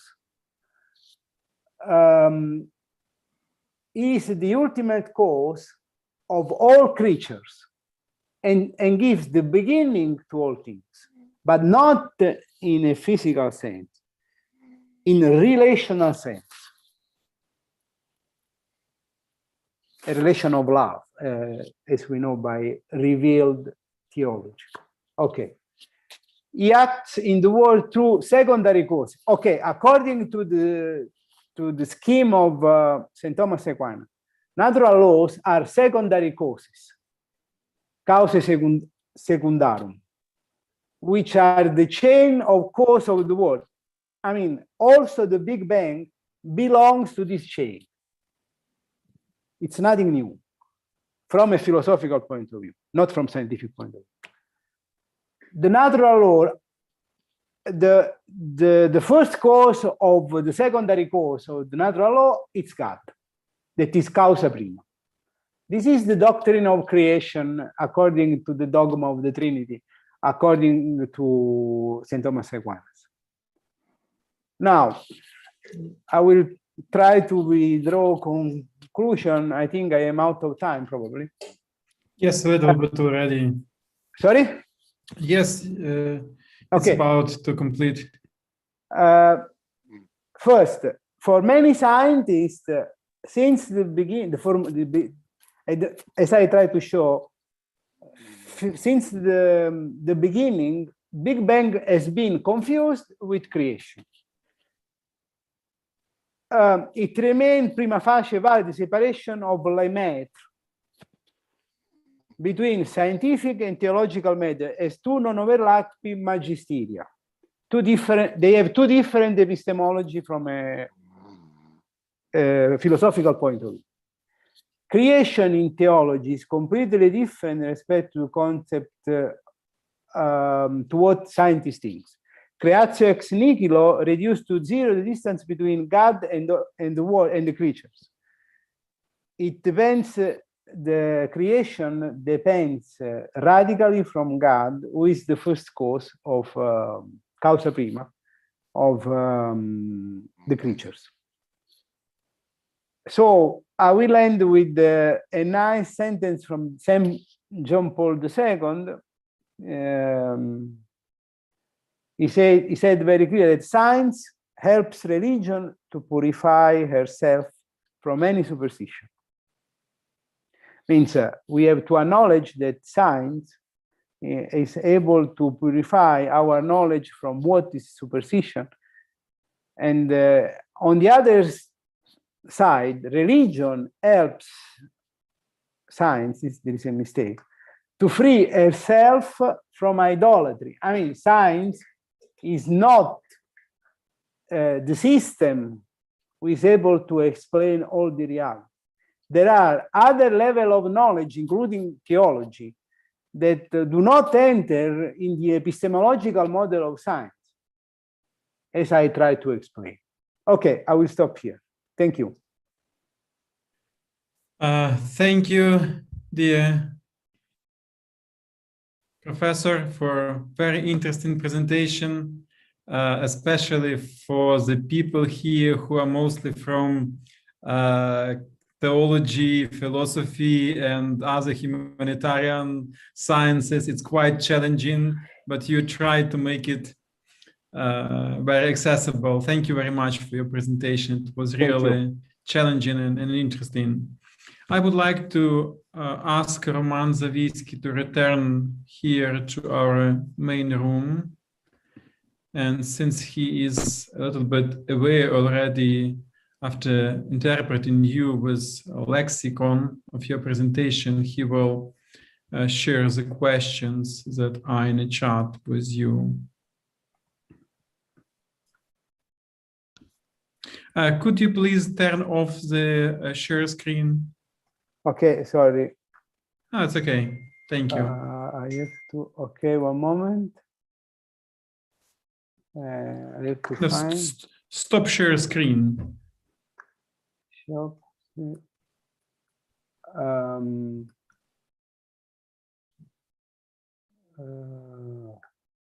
Oля, could you please explain how to do this? Okay. Oh yeah, you're done. Great. Okay. I So- found the button. Yeah, thank you very much. Roman, just a few questions because we're out of time already. Yeah, as a translator, I should apologize for the Ukrainian audience. This talk is probably the most dense from the scientific point of view, and it took me a lot of efforts just to barely follow the technicalities, but I did my best. We do have a number of questions from the chat. Okay. And the first one goes like this.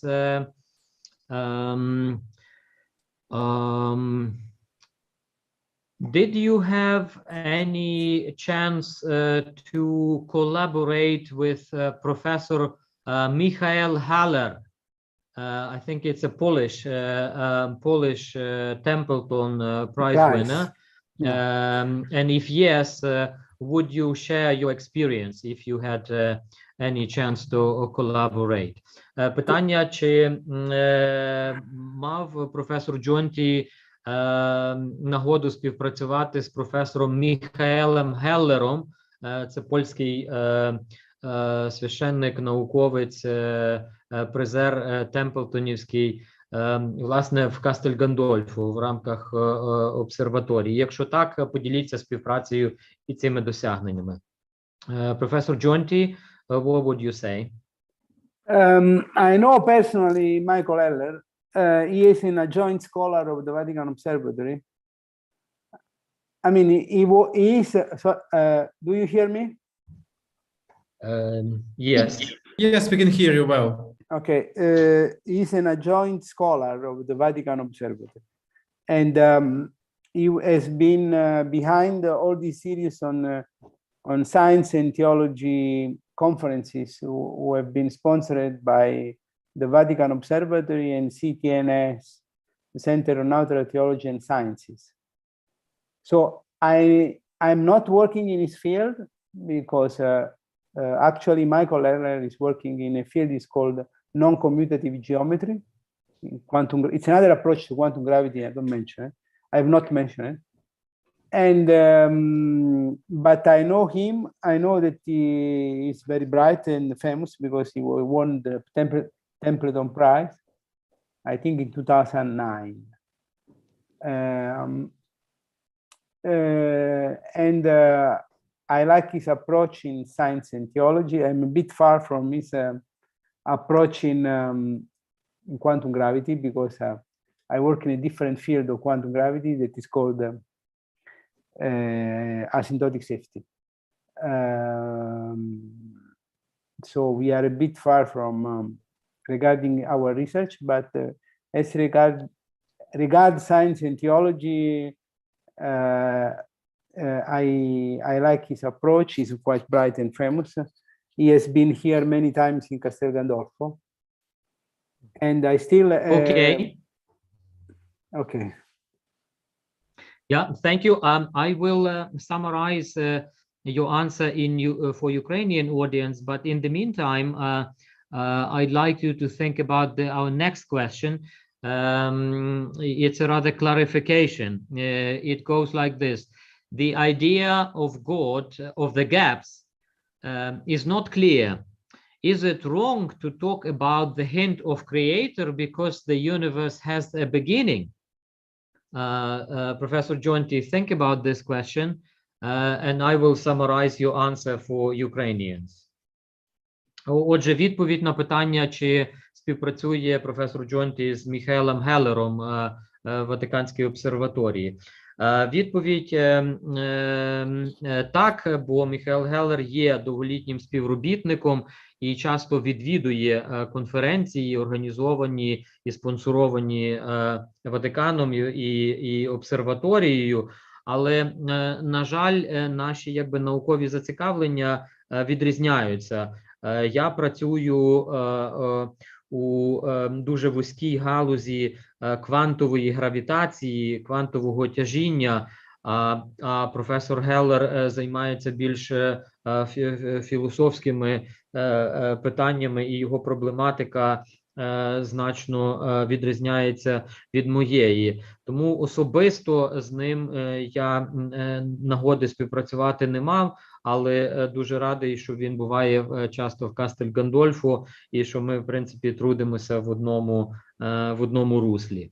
Але якщо коротка відповідь на співпрацю, то персонально ні. Professor Jonty, would you address this clarification about God of the gaps and the relation to the beginning of the universe? Yeah, the fact that the universe has a beginning is not is related to a physical theory, the Big Bang. So because there is a beginning of the universe in time, people are thinking what was before. Scientists are thinking that who started this process? We have, because in every physical phenomenon, you have a chain of causes and effects. But each effect has a causes. Now we have, in the beginning of time, so to say, beginning of the universe, we have an effect, the expansion of the universe, that has no cause. So, who started this process? Concordism approach. This process was started by God. Wrong. Because in science, you never had final theory. In the future, there could be another theory, like pre-Big Bang theory, another theory that already exists, it's not proved experimentally, that say, look, there is something before the universe, and this was, so if you say, okay, God started the process, you find a physical theory that explain this cause, so God does not exist because we don't need God. This is the Hawking approach, so to say. So the God of gaps is very wrong, because it's a God that you use when you are not able to explain some physical phenomena that we still have. The fact that there is a beginning with no cause.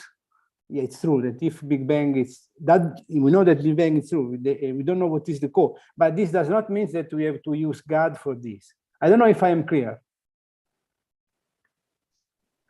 Okay, I'll try to follow the line of your thought. Отже, Бог прогалин і великий вибух.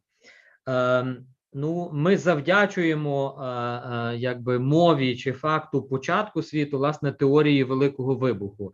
Це вперше в науковому дискурсі з'явилася якби теорія, яка чітко каже, що Всесвіт мав початок в часі. І тоді для пересічної людини виникає питання, а хто розпочав цей процес в часі, так? І ми схильні думати в категоріях причинно-наслідкових зв'язків. Є причина і є наслідок. Хтось чи щось це почало, і воно функціонує. Тоді далі. Позиція конкордизму. Конкордизм передбачає, що відповідь, що так, цей процес почав Бог. А наука, з іншого боку, каже, що ми не маємо фінальної, всеохопної теорії. Може з'явитися так, що буде пост-Big Bang, чи якась теорія опісля теорії Великого Вибуху, яка скоригує наші попередні уявлення. І це утворює оцю лакуну, цей геп, цю прогалину. І проблема полягає в тому, що якщо ми в цю прогалину вкладаємо Бога завжди, а наука цю прогалину заповнить чимось іншим, то це є проблема, з якою Гокін часто виступає, що наука, власне, в кінцевому результаті, коли ми все пояснимо, то Бог не потрібний, а це дуже неправильний підхід. Бо на рівні пояснення не обов'язково все, що ми не можемо пояснити, пояснювати цим, що це зробив Бог. І професор Джонті, власне, каже, що конкордизм може бути трохи небезпечний в християнському контексті, бо він сприяє підходові нових атеїстів, які користуються цим і заповнюють ці прогалини. Ну, це не зовсім правильно, бо Бог християнської віри, Бог об'явлення – це не є Бог прогалин. Це не є Бог тих лакун, де ми не маємо пояснення з наукової точки зору. Цей Бог значно більший, ніж прогалини наукового пояснення.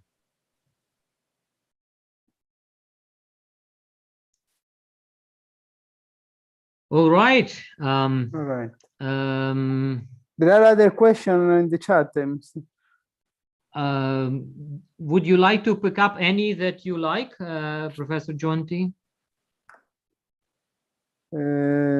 Okay. There is one. Are there any influence of the discovery proofs of Higgs boson existence on current public theology? No, I don't think so. It's nothing else than the standard model. No, particle physics. Could you explain that so that I could translate this for Ukrainians? And who is Higgs? Higgs particle, Higgs boson. Higgs boson. What is that? Boson Higgs. It's a particle who gives masses to other particles. Чи можу я запитати, чи є хтось з фізиків, чи хто хотів би це перекласти, бо я відверто кажу, я не хочу Олександр Дядлик, could you please в карикатуру. Ну, важко говорити про бозон Хіггса за декілька хвилин, але те, що сказав професор Джонті, що це частинка, яка дає масу іншим частинкам. Бозон Хіггса – це... Professor Jonty, we have, as you can hear, we have an expert who can translate exactly what you mean. So could you please follow the answer of that question, and the person will translate for Ukrainians in great detail.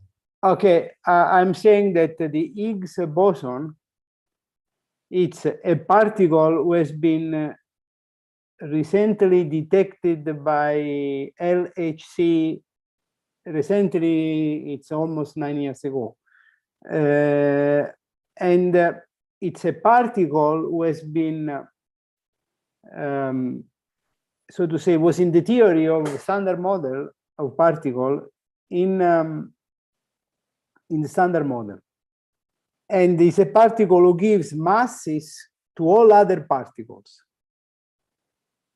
But it's something that has not much to do with cosmology, because it's true that it gives masses, so it's an issue about the mass, and mass it's important gravity. But the Higgs boson, probably according to my knowledge, has been created. Is a bad word. It has been produced in the Big Bang 10 to the minus 10 seconds after the Big Bang. Remember that the quantum era, it's the boundary of the quantum era is 10 to the minus 43 seconds. So 10 to the minus 10, it's quite old respect to the Planck era. So the Planck era, it's much earlier. I don't know if it's clear. Yeah, okay, it's clear. I will translate it to Ukrainian. Okay, okay.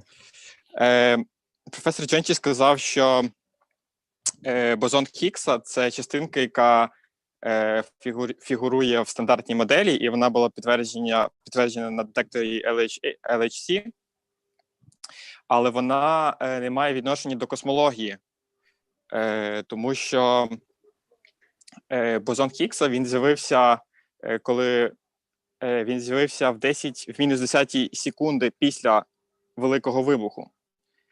Але, як наголошувалося, що основним моментом є планківський час, який дорівнює 10 мінус 43 секунди. Тобто, з цього можна зробити висновок, що 10 мінус 10 секунди – це відносно, ми вже мали відносно стару Вселенну, із-за того, що пройшла велика різниця в часі. Я думаю, що це все. Yeah, I translated. Okay. Good. I think can I ask one more question? Sorry for... Yeah, please Okay. go ahead. Please go ahead. My question was about, I see in your presentation that you wrote that God somehow sustain laws or should sustain laws. My question is, maybe it is possible that the laws are self-sustainable, so after Big Bang they just live by themselves. Yeah. And we don't need to. Okay.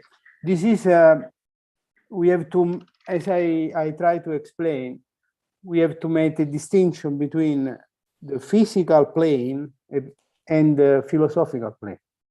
According to our theology and philosophy, Catholic, Christian theology, Orthodox, it's the same.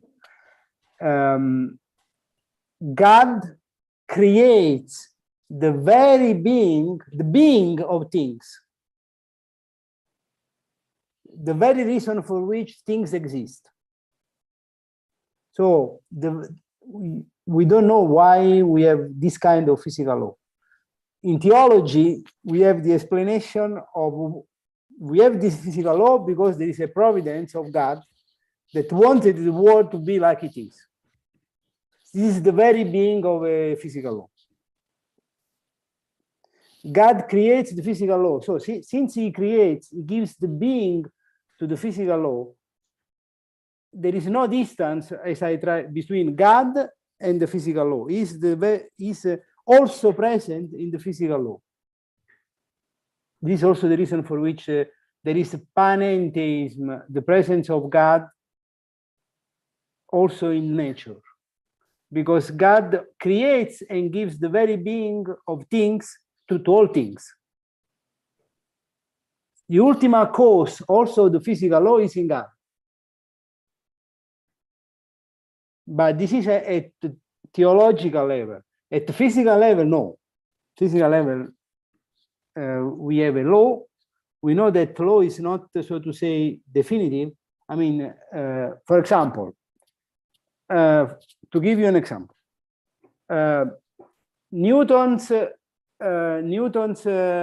universal law of gravitation works very well, but we have discovered after many years that in order to explain the behavior of body at large distance in the universe, Newton's law is not enough. We have to introduce Einstein's general relativity. Okay, so in this sense,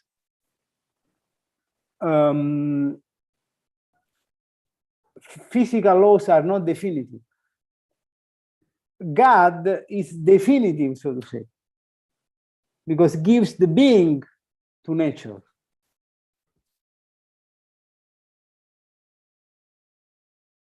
So, in other words, it's a fundamental being or fundamental laws. It's in some sense, it's a part of God or God nature or something. Yeah, God is right? present in nature because God is also present in nature, but it's also distinct from nature. Both. It's present, and distinct. So in our physical laws, in our physical world, it is not correct to talk that God sustain laws. But if we talk about not in physics, in theology.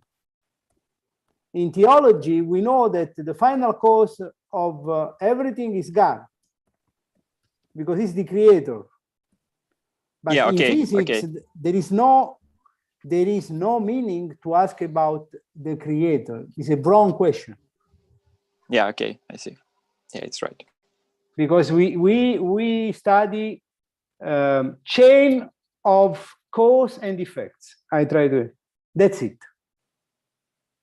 We know that some phenomena is created by some other cause that is an effect of this, creates this phenomena, and so on. But so to say, the problem is when there is, like Big Bang, there is a chain in which there is a beginning. We don't know where this beginning comes from. This is a problem, but it's a physical problem that should be solved in the realm of physics. That's it. It's wrong to say, okay, no, there is God who creates the first moment of the universe. No, does not make sense. Yeah. Mm-hmm. Thank you. Welcome. Could you please translate into Ukrainian, Alexander? Yeah.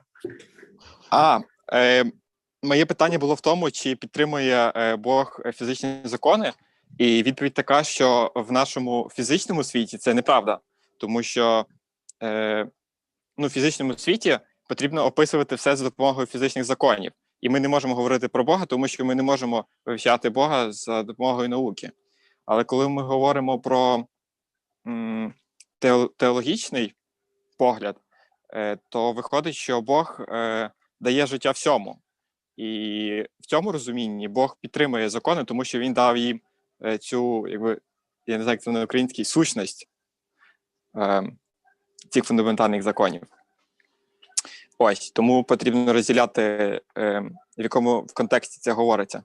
В фізичному контексті, звичайно, Бог не підтримує фізичні закони, тому що вони якби self-sustainable, я не знаю, як це самопідтримуючі, але самодостатні, так. Але коли ми говоримо про теологічний погляд, тоді, звичайно, саме Бог надав цим фізичним законам цю суть. Якось так, напевно.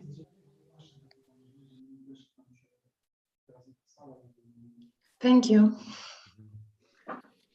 If I may, there is in the context of this discussion of the last question, there is a follow-up question from the chat. So if there is no distance between God and the physical laws, in what way we can talk about God's transcendence? If he is the ultimate cause and he is a giver of being and life and laws, in what sense we can talk about God transcendence? I think you mentioned that God at the same time is present and distant from it. Could you a little bit expand on that? Because God is the ultimate cause of all things. It's the first cause of all other causes. And also, he gives the being to the object, but there is a dependence, a crucial dependence of the object, of the creature, sorry, the creature from the creator. The creator does not give the being to creatures, but it's the creator that it's separate from the creatures. The creatures participate to the being in God through their being. The ultimate cause, the reason of being of creature is in God. It's like, in some sense, the unmoved mover of Aristotle, in some sense. Підсумовуючи, отже, то є класична проблема християнського богослов'я, як в Арістотеля, unmoved mover, тобто непорушний рушій. Так, тобто Бог іманентний і трансцендентний водночас. Це якби класична християнська відповідь. Але мені здається, з'явилось нове свіже питання. Професор Джонті, we have another interesting question from the chat. Okay. In your opinion, in Christianity, is there any correlation or a link between cosmology and ethics, as it is, for instance, in some Eastern religions? And if you think it is, to what kind of link or correlation is that between cosmology and ethics? Cosmology and ethics, the sphere of morals, yeah.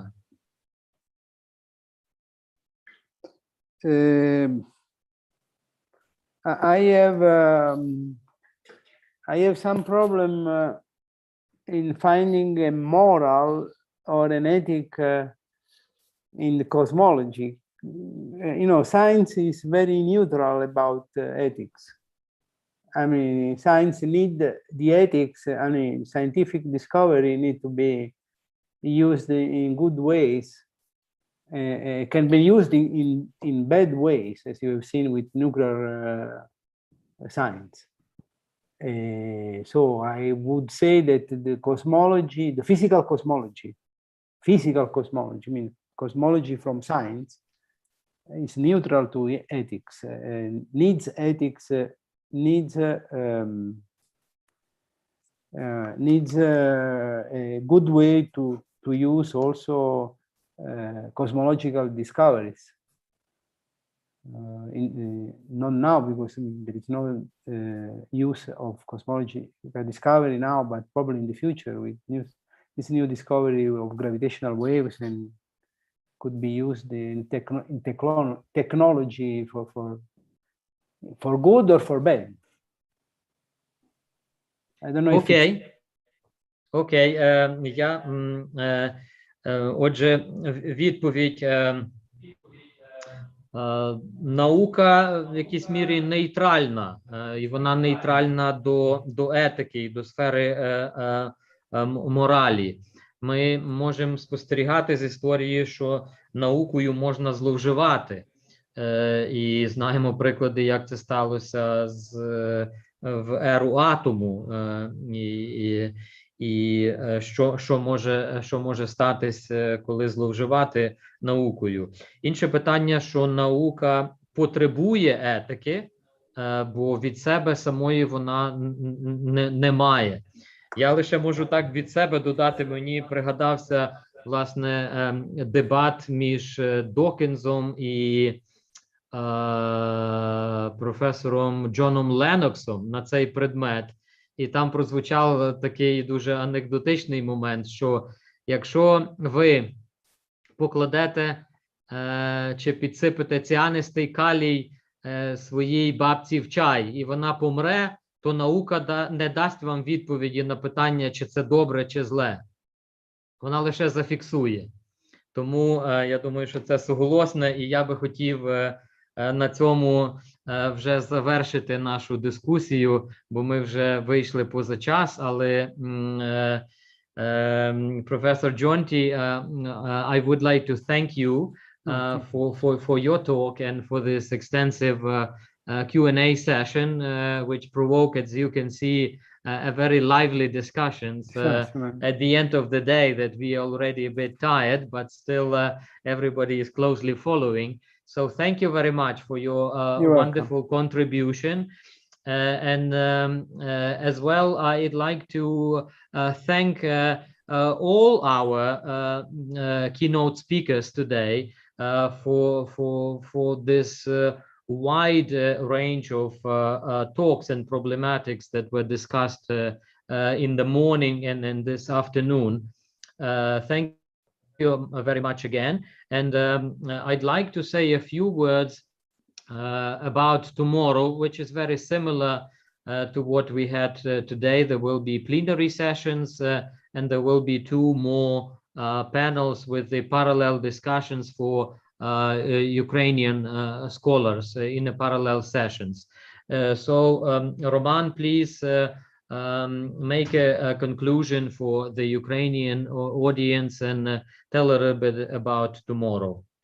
Дорогі колеги, вже ми справді вичерпали сьогодні наш час. Просто справді була цікава лекція. З'ясувалося, що в нас є багато зацікавлених у діалозі саме таких природничих наук із богослов'ям. Це важлива тема. Тому дякуємо справді професору Джонті і усім іншим доповідачам, які були сьогодні.